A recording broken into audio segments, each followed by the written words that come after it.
जय श्री कृष्ण। राधे राधे। श्री कृष्ण गोविंद हरे मुरारे। हे नाथे नारायण वासुदेवाय। मित्रों, आज आपणे अपरा एकादशीनी व्रत कथा करीशुं। युधिष्ठिरे पूछ्યું, जनार्दन, वैशाख मासना कृष्ण पक्षમાં કઈ એકાદશી હોય છે? હું એનું મહાત્મય સાંભળવા ઈચ્છું છું, એ જણાવવાની કૃપા કરો.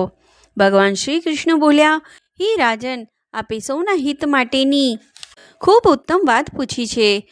રાજેન્દ્ર, વૈશાખ માસના કૃષ્ણ પક્ષની એકાદશીનું નામ અપરા છે. એ ઘણું પુણ્યદાન પ્રદાન કરનારી અને મોટા મોટા પાપોનો નાશ કરનારી છે.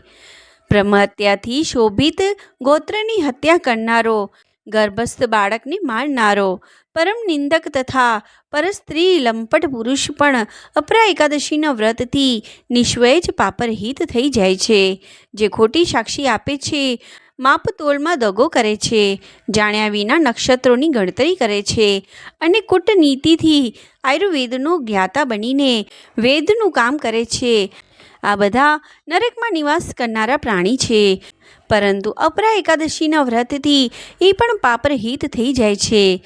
જો કોઈ ક્ષત્રિય પોતાના શાસ્ત્ર ધર્મનો પરિત્યાગ કરીને યુદ્ધથી ભાગે છે, તો એ ક્ષત્રિયો ચિત્ત ધર્મથી ભ્રષ્ટ થવાના કારણે ઘોર નરકમાં પડે છે. જે શિષ્ય વિદ્યા પ્રાપ્ત કરીને સ્વયં ગુરુ નિંદા કરે છે, એ પણ મહાપાપોથી મુક્ત થઈને ભયંકર નરકમાં પડે છે. પરંતુ અપરા એકાદશીના વ્રતથી એવા મનુષ્ય પણ સદગતિની પ્રાપ્ત થાય છે.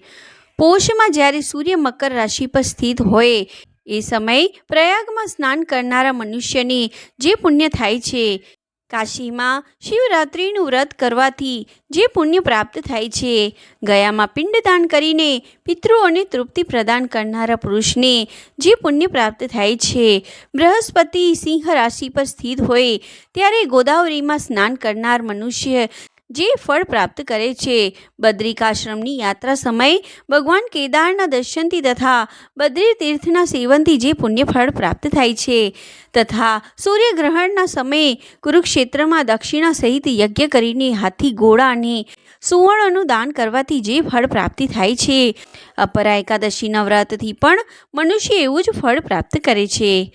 અપરાનો ઉપવાસ કરીને ભગવાન વામનની પૂજા કરવાથી મનુષ્ય બધા પાપોથી મુક્ત થઈ શ્રી વિષ્ણુ લોકમાં પ્રતિષ્ઠ થાય છે. આના વચન અને શ્રવણથી સહસ્ત્ર ગૌદાનનું ફળ મળે છે. જય શ્રી કૃષ્ણ. રાધે રાધે.